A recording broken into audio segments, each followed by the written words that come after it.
नमस्कार, सुप्रभात, बहुत बहुत स्वागत है आपका। मैं हूं आपके साथ ऋतु ज्ञानवानी। नमस्कार, बहुत स्वागत। और सबसे पहले खबर बहुत बहुत सावधानी बरतने की।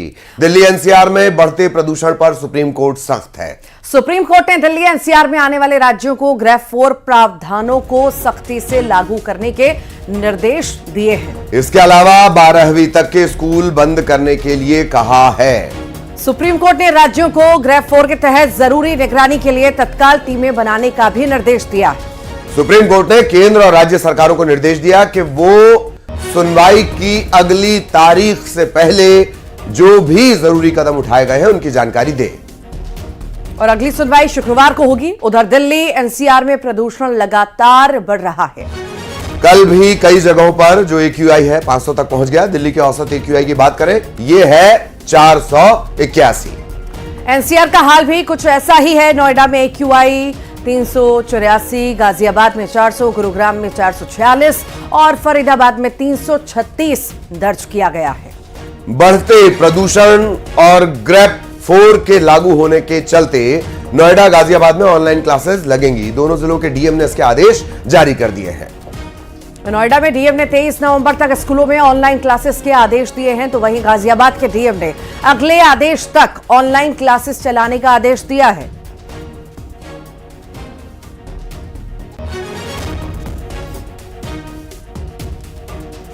हवा में जहर ग्रेफ 4 बिना पूछे नहीं हटाया जाएगा। सुप्रीम कोर्ट सख्त है। और ऐसा नहीं कि AQI की स्थिति सिर्फ दिल्ली एनसीआर में खराब। मध्य प्रदेश के कई शहर 200 को पार कर चुके हैं।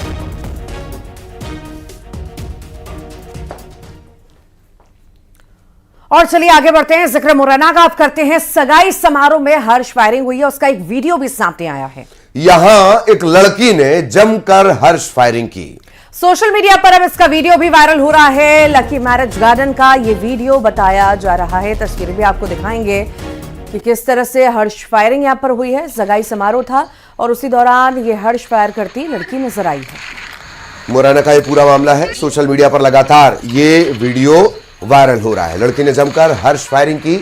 लकी मैरिज गार्डन का ये वीडियो बताया जा रहा है।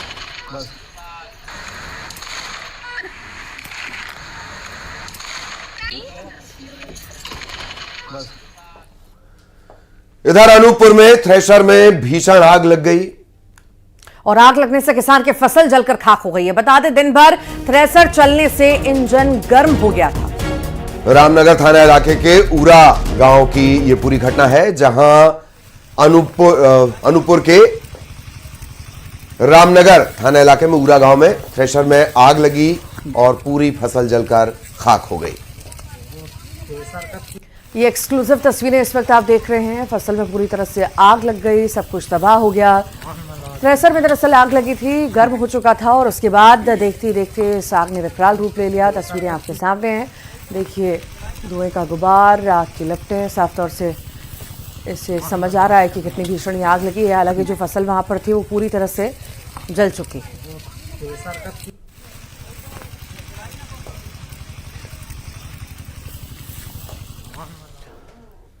भोपाल में नकली पुलिस अधिकारी बनकर घूमने वाले शख्स को पुलिस ने गिरफ्तार किया है और आरोपी का नाम आनंद सेन बताया जा रहा है। पुलिस को आरोपी के पास से कई तरह की वर्दी भी मिली है। आरोपी आनंद सेन के बारे में पुलिस अभी भी जानकारी जुटा रही है। पूछताछ इससे की जा रही है। MP नगर थाना क्षेत्र का यह पूरा मामला है। फिलहाल मामले में जांच पड़ताल जारी है। दरअसल नकली पुलिस अधिकारी बनकर घूमने वाले शख्स को पुलिस ने गिरफ्तार किया है। इसका नाम आनंद सेन है। फिलहाल गिरफ्तारी हुई है, अब पूछताछ भी कड़ाई से होगी। आनंद सेन के पास कई तरह की वर्दी मिली है और यही वजह है कि पुलिस को संदेह है। नकली पुलिस अधिकारी बनकर घूमने वाले आरोपी को पकड़ा गया है। आनंद सेन इसका नाम है। कई तरह की वर्दी इसके पास मिली है।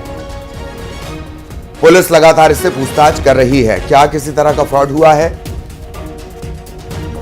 सहयोगी वासु इस वक्त हमारे साथ जुड़े हुए हैं। वासु, पूरी जानकारी। निश्चित तौर पर देखिए, लोगों को ठगने के लिए जो ठग है, जो फ्रॉड है, वो अलग अलग तरीके इजाद करते रहते हैं और डिजिटल अरेस्ट, साइबर अरेस्ट के साथ अब नकली पुलिस बनकर भी लोगों को इस तरीके से ठगने का जो मामला है वो भोपाल के एमपी नगर थाना क्षेत्र में सामने आया है। पुलिस ने एक आरोपी को गिरफ्तार इस पूरे मामले में कर लिया है, उससे पूछताछ की जा रही है और जल्द ही इस पूरे मामले में जो बड़े खुलासे हैं वो हो सकते हैं कि ये पुलिस की नोज दिखाकर किस तरीके से ठगी का काम करता था और अब तक कितने लोगों को इसने शिकार बनाया है। बिल्कुल बिल्कुल, बहुत धन्यवाद वासु आपका इस तमाम जानकारी के लिए। सहयोगी वासु विस्तार से जानकारी दे रहे थे। नकली पुलिस अधिकारी को गिरफ्तार किया गया है।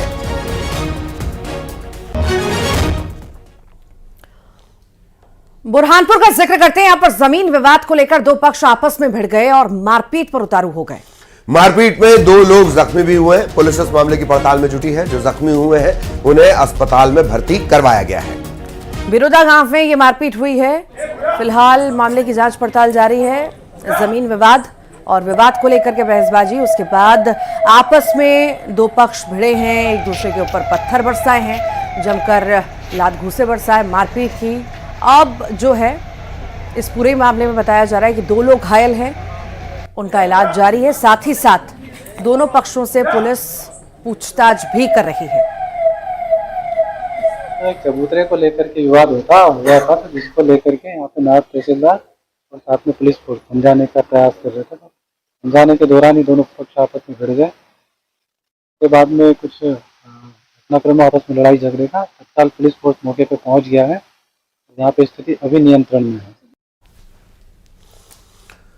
इधर जशपुर में पति ने पीट पीट कर पत्नी और सास का मर्डर कर दिया। शराब के नशे में डंडे से पीट पीट कर हत्या कर दी। बता दें आपको, वारदात के बाद आरोपी पति फरार हो गया। लगातार इसकी तलाश की जा रही है, लेकिन अब तक कोई कामयाबी मिल नहीं पाई है। कोतवा चौकी लगती है, खजरी ढाब गांव में ये वारदात हुई है।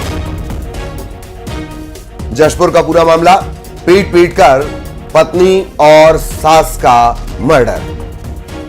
तो शराब के नशे में डंडे से पीट पीट कर पति के द्वारा पत्नी की हत्या कर दी गई। साथ ही साथ सास को भी मौत के घाट उतार दिया। वारदात के बाद से ही आरोपी फरार है, उसकी तलाश जारी है। ये पूरा जो मामला है कोतवा चौकी के खजरी ढाब गांव में ये पूरा घटनाक्रम हुआ है। फिलहाल जांच पड़ताल मामले में जारी है। तो जशपुर से बड़ी खबर आपको बता दें, नशे में पीट पीट कर, डंडे से पीट पीट कर पत्नी और सास को मौत के घाट उतारने के बाद आरोपी फरार हो गया। पुलिस इसकी तलाश कर रही है। अब तक कामयाबी नहीं लग पाई है। क्या शराब ही इसकी वजह थी? ऐसे कई सारे सवाल जिनका जवाब पुलिस तलाशने की कोशिश करेगी। क्योंकि इस बात को लेकर के विवाद चल रहा था, ये भी जांच का पहलू है। अब पूछताछ पुलिस करेगी। फिलहाल अभी गिरफ्तारी तो नहीं हो पाई है, जल्द गिरफ्तारी का दावा भी किया जा रहा है।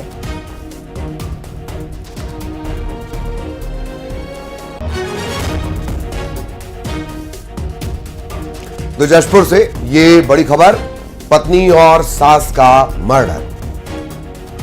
तो पति ने पत्नी और सास की हत्या कर दी। और ज्यादा जानकारी के लिए सहयोगी दीपक सिंह हमारे साथ जुड़ गए हैं। दीपक, जानकारी मामले में। जी, मैं आपको बताऊं कि ये पूरी घटना जो है कोतवा चौकी क्षेत्र के खजरी ढाब गांव की है। और बीती रात जो है ये जो युवक है, आरोपी युवक, ये शराब के नशे में था और अक्सर जो है वो अपनी पत्नी से विवाद करता था। और इसी विवाद की वजह से जब उसकी सास ने उसको रोका कि वो अपनी बेटी से, अपनी पत्नी से विवाद ना करे, तो इसी दौरान वो जो युवक है वो गुस्से में आ गया और उसने डंडे से पीट पीट कर अपनी सास और पत्नी दोनों की हत्या कर दी। घटना के बाद आरोपी फरार, पुलिस आरोपी की तलाश में जुटी हुई है।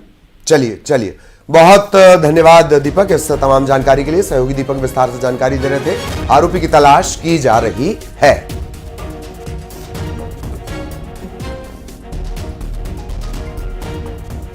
शराब के नशे में मर्डर का ये पूरा मामला, नशे में डंडे से पीट पीट कर पत्नी और सास का मर्डर। ग्वालियर से खबर है, जहां पर सरकारी पोस्ट मैट्रिक हॉस्टल में साथियों को पबजी खेलने से रोकना छात्रों को भारी पड़ गया। छात्रों ने गेम खेलने से मना करने पर अपने साथी छात्र की जमकर पिटाई कर दी और फिर चाकू से हमला भी कर दिया। वहीं घायल छात्रों को अस्पताल में भर्ती करा दिया गया है, उसका इलाज जारी है।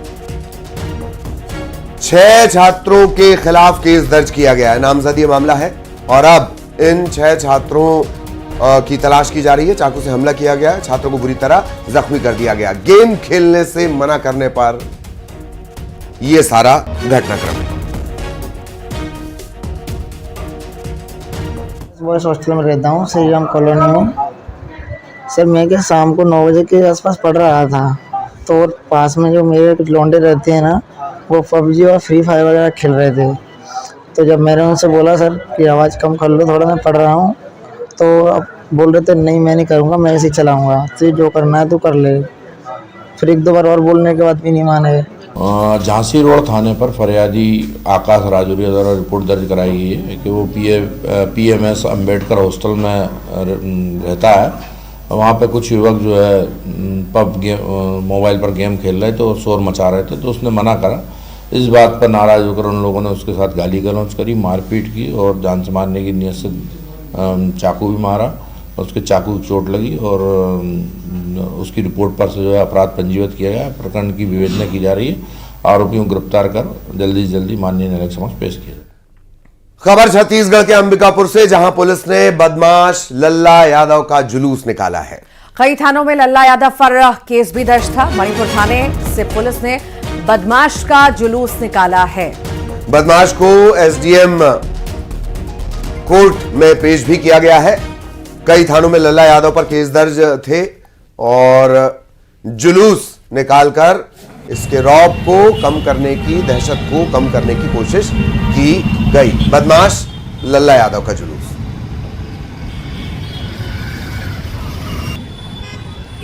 तो लोगों को जो डराना धमकाना रहता था इन लोगों की तरफ से, तो कहीं ना कहीं एक अच्छी पहल, एक अच्छा संदेश भी पुलिस के द्वारा दिया गया है ये कर करके कि लोग ना डरे। बदमाश का जुलूस अंबिकापुर में, ये तस्वीरें आपके सामने।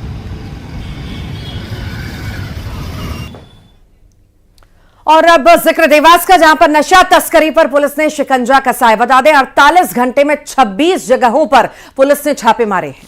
तकरीबन 350 किलो नशीला पदार्थ बरामद किया गया है और इसकी कीमत बताई जा रही है, नशे के सामान की कीमत बताई जा रही है 34 लाख रुपए। तो वहीं 9 आरोपियों की इस पूरे ही मामले में गिरफ्तारी भी हुई है। तो नशा तस्करी पर पुलिस ने शिकंजा कसा है। आपको बता दें कि 48 घंटे में 26 जगहों पर छापेमारी की गई और इस छापेमारी में करीब 350 किलो नशीला पदार्थ बरामद किया गया। अब तक जो कीमत निकल कर आई है 34 लाख रुपए इसकी कीमत बताई जा रही है। 9 आरोपी अरेस्ट किए गए इस पूरे मामले में। तकरीबन 34 लाख का 350 किलो नशीला पदार्थ, 9 आरोपी अरेस्ट किए गए हैं।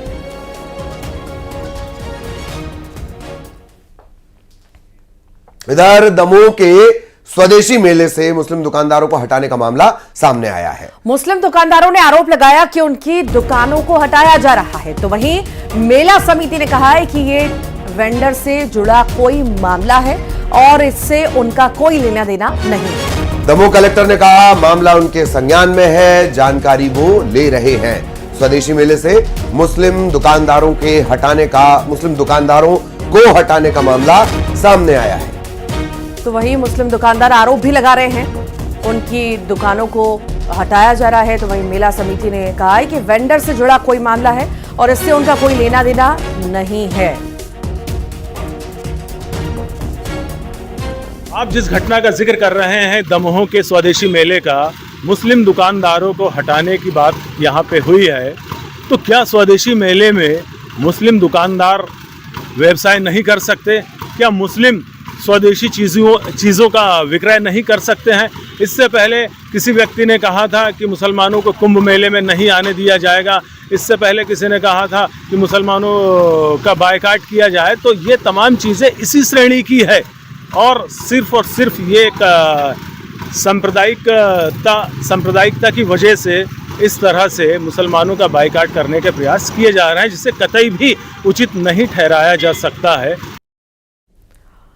तो अब बात दमोह के स्वदेशी मेले की हम कर रहे थे, अब आगे बढ़े हैं। तो स्वदेशी मेले से मुस्लिम दुकानदारों को हटाने के मामले पर मुस्लिम स्कॉलर शेख रुस्तम ने, अभी आपने यही सुना कि किस तरीके से वो ये जता रहे हैं। दरअसल ये सारा मामला इस वजह से ऋतु और ज्यादा इस मामले को हाइप मिली हुई है कि किस तरह का घटनाक्रम हमने देखा है। ये और बात है कि महाराष्ट्र में बहुत सारे लोगों ने बोल दिया कि बटोगे कटोगे यहां नहीं चलता है। अब एक काम करते हैं, नर्मदापुरम की खबर पर लौटते हैं। सरकारी स्कूल का एक वीडियो वायरल हो रहा है और स्कूल में तैनात शिक्षिका की बजाय प्राइवेट स्कूल की शिक्षिका बच्चों को पढ़ा रही है। नर्मदापुरम के खोखसर के एक स्कूल का यह वीडियो बताया जा रहा है जो सोशल मीडिया पर लगातार वायरल है।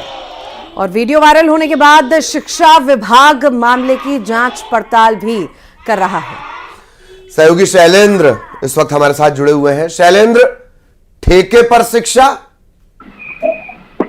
जी नहीं जी, सिवनी में वक्त खोखसर स्कूल का ये पूरा मामला है जहां पर जो शिक्षक तैनात किए गए हैं विभाग द्वारा वो स्कूल नहीं जाते हैं। सुरेश अतुलकर उनका नाम है और उन्होंने एक प्राइवेट टीचर वहां पर तैनात कर दिए, ठेके पर पूरे स्कूल को दे दिया है। वो वहां पर शिक्षा व्यवस्था संभाली हुई थी। इसका वीडियो जो है सोशल मीडिया पर लगातार वायरल हुआ। शिक्षा विभाग ने कार्रवाई की बात की, एक जांच दल भी भेजा, लेकिन एक दिन बीतने के बाद फिलहाल अभी तक कोई कार्रवाई नहीं हो पाई है इस पूरे मामले में।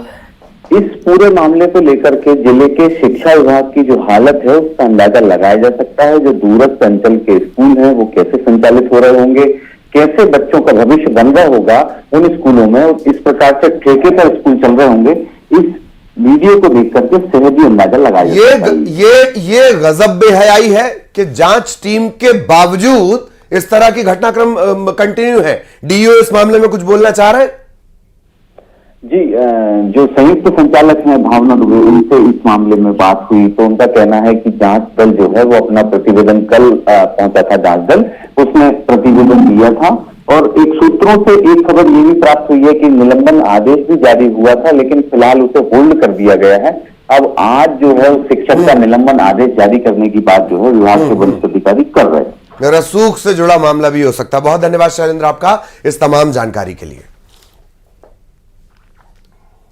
गुना के झागर गांव में एक किसान का वीडियो वायरल हो रहा है जिसमें वो डीएपी खाद की कमी, कालाबाजारी और आधार कार्ड से जुड़ी समस्याओं का जिक्र कर रहा है। खाद वितरण व्यवस्था पर यह सवाल उठाता है। वीडियो वायरल होने के कुछ देर बाद मौत हो जाती है और पूरे इलाके में सनसनी फैल जाती है। बहुत सनसनीखेज ये मामला। तो मामले का संज्ञान लेते हुए कलेक्टर डॉक्टर सत्येंद्र सिंह ने कहा है कि किसान की मौत की जांच हो रही है। साथ ही उन्होंने खाद की कमी को सरे से नकार दिया है।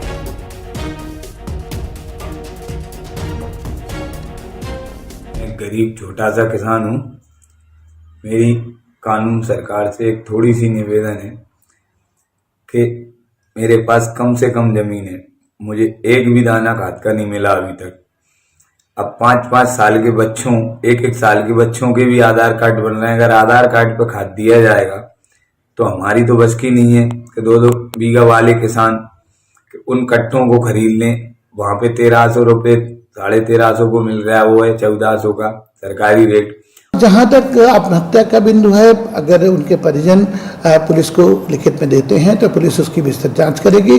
मेरी इस संबंध में पुलिस अधीक्षक से भी बात हुई है। उनका भी कहना था कि अभी तक उनके परिवार के किसी भी परिजन ने किसी भी तरह के कोई एप्लीकेशन पुलिस को नहीं दिया है जिसमें आत्महत्या या अन्य किसी कारण से मृत्यु होने की बात की हो। अगर इस तरह का कोई एप्लीकेशन आता है तो निश्चित रूप से उसकी पूरी गहनता से छानबीन करा करके जो तथ्य होंगे पुलिस द्वारा उसके संबंध में कार्रवाई करेंगे।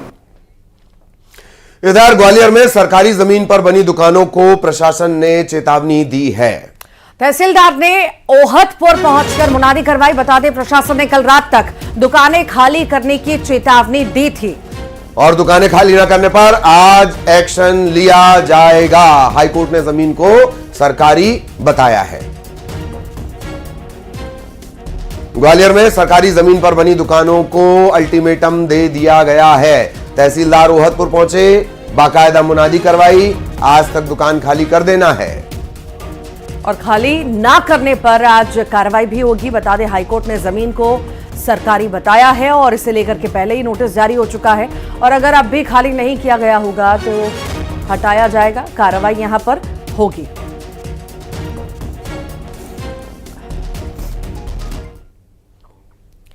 सीजीपीएससी भर्ती घोटाले में बड़ा एक्शन हुआ है। सीबीआई ने पूर्व चेयरमैन टामन सिंह सोनवानी को गिरफ्तार किया है।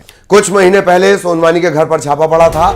लगातार इस मामले में एक्शन लिया जा रहा है, पूछताछ की जा रही है, सीबीआई जगह जगह दबिश दे रही है। अब इस मामले में बड़ा अपडेट ये, छत्तीसगढ़ पीएससी में पूर्व चेयरमैन टामन सिंह सोनवानी गिरफ्तार कर लिए गए हैं। ये वही काबिल व्यक्ति है। अगर आप छत्तीसगढ़ पीएससी की वो लिस्ट उठाकर देखेंगे, ऐसा लग रहा है कि पूरी काबिलियत टामन सिंह सोनवानी के खानदान के पास ही थी। इसे अब गिरफ्तार किया गया है।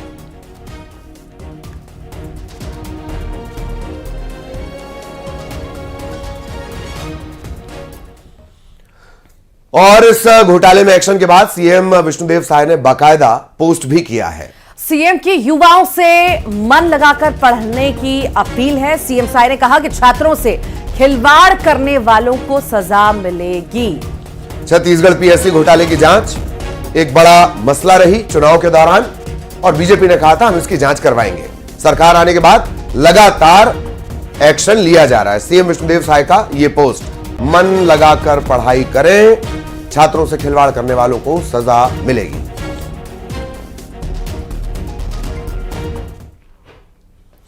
इधर सीएम विष्णुदेव साय ने द साबरमती रिपोर्ट की तारीफ भी की है और सोशल मीडिया पर सीएम ने एक पोस्ट भी किया है। सीएम ने कहा कि ये भयावह सच को सामने लाने का ये सराहनीय प्रयास है।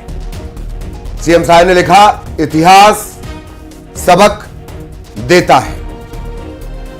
द साबरमती रिपोर्ट सच को सामने लाई है। सराहनीय प्रयास के रूप में देखना चाहिए, यह भी उनके द्वारा लिखा गया है। सच को छुपाने का कुत्सित प्रयास किया गया।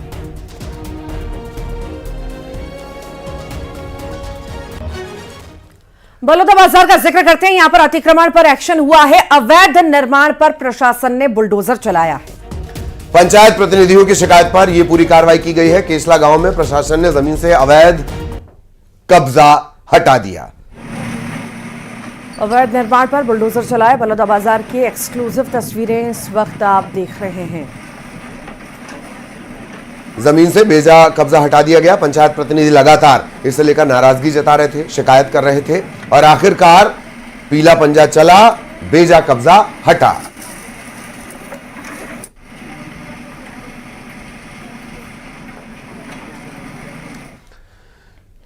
खबर बिलासपुर से, जहां साइबर ठगी का एक और चौंकाने वाला मामला सामने आया है। Master chat AI mobile application के जरिए 300 से ज्यादा लोगों को ठगी का शिकार बनाया गया। खास बात यह है कि इस ठगी का मास्टरमाइंड कोई बड़ा कारोबारी नहीं, बल्कि अंडा और भुजिया दुकान का संचालक है। बड़े मुनाफे का लालच देकर करोड़ों की धोखाधड़ी की गई है। ठगी के लिए लोगों का भरोसा भी जीता गया। और भरोसा जीतने के लिए होटल में एक इवेंट आयोजित किया गया। लोगों को कैश देकर, ज्यादा मुनाफा देकर इवेंट के जरिए लालच दिया गया। कई लोगों ने झांसे में आकर अपनी पूरी जमा पूंजी लगा दी, लेकिन शुरुआत में फायदा देकर करोड़ों लेकर चंपत हो गए हैं। ये शिकायत मिलने के बाद पुलिस इस मामले की पड़ताल में जुटी हुई है। इनवाइट किए, होटल में गए, अच्छे से हम लोग को डील किए, बताए, पैसे का लालच दिखाए भी, दिलाए भी, और रिटर्न गिफ्ट में भी कुछ पैसा बांटे हम सब लोगों को। तो इसके भरोसे में आ गए हम लोग। साइबर ठग आए दिन नए नए तरीकों के माध्यम से आम लोगों को ठगने का प्रयास करते हैं, उनके साथ धोखाधड़ी करते हैं। हमको ये समझना पड़ेगा कि हमारे पास जो मोबाइल है या इंटरनेट हम यूज करते हैं, जो साइबर ठग है वो हमारे पास अननोन कॉल या मैसेज के माध्यम से हमारे तक पहुंचते हैं। आपको किसी प्रकार के अननोन लिंक पे या अननोन ऐप को अनावश्यक तौर पे अपने मोबाइल पे डाउनलोड नहीं करना है। इधर सीएम विष्णुदेव साय की अगुवाई में बस्तर विकास प्राधिकरण की महत्वपूर्ण बैठक हुई और बस्तर संभाग के विकास पर बैठक में मंथन किया गया है। सीएम साय ने कहा कि सभी जनप्रतिनिधियों की भी राय ली गई है। इसके अलावा बस्तर में शांति रहे, इस पर भी चर्चा हुई है। लाल पानी की समस्या को लेकर एनएमडीसी के अफसरों को हिदायत दी गई और समस्या को जल्द दूर करने को भी कहा गया है। विकास प्राधिकरण का बजट तकरीबन 75 करोड़ है। सीएम ने कहा है कि सभी काम को इस बजट में ही पूरा करने का लक्ष्य है। और इसी के साथ ही फिलहाल के लिए इतना ही। नमस्कार।